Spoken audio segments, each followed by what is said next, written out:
ఒకసారి తండ్రి తన 10 ఏళ్ల కొడుకుతో వెళ్తుండగా ఎగ్జిబిషన్ జరగడం చూసిన అబ్బాయి తండ్రిని బతిమాలడం మొదలుపెట్టాడు. డబ్బులు లేని తండ్రి ఎంత బుజ్జగించాలని చూసినా పిల్లవాడి కోరికను చూసి లోపలికి తీసుకువెళ్లాడు. తర్వాత పిల్లవాడు, నాన్న నాకు చాక్లెట్ కావాలి, నాన్న నాకు బొమ్మ కావాలి, నాన్న నేను గుర్రం ఎక్కాలని అడగడం మొదలుపెట్టాడు. డబ్బులు లేని తండ్రి ఇంకోసారి కొనిస్తాను నాన్న, ఇప్పుడు డబ్బులు లేవు అని చెప్పినా వినకుండా మారం చేస్తున్నాడు.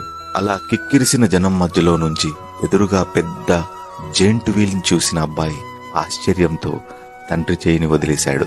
వెంటనే నాన్న నాన్న అని ఏడవడం మొదలుపెట్టాడు. అది చూసిన జనం పిల్లవాడికి చాక్లెట్ ఇస్తామన్నారు, గుర్రం ఎక్కిస్తామన్నారు, జెయింట్ వీల్ కూడా ఎక్కిస్తామని అన్నారు.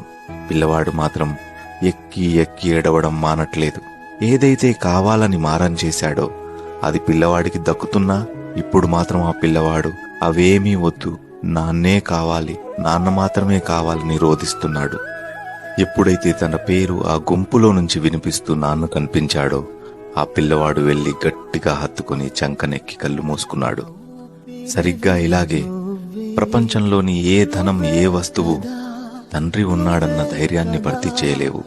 గొప్పవాడు అయి ఉండడం, బీదవాడు అయి ఉండడం కాదు, తండ్రి అనేవాడు ఉండడమే ఒక పెద్ద వరం. సరిపోదట మాట